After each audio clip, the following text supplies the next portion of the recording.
Мы приехали в Чеченскую Республику с визитом.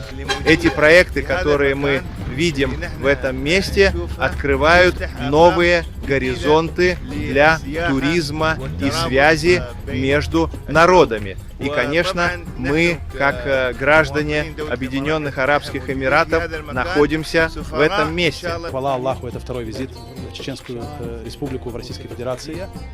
Слава Богу, это вторая поездка туристическая. Первая была экономической и инвестиционной. Мы встретились с министром туризма и заместителем мэра города Грозного и посетили несколько туристических мест, а также новую инвестиционную зону в центре Грозного. И мы надеемся, что жители Эмиратов посетят этот регион и инвестируют в него как можно скорее.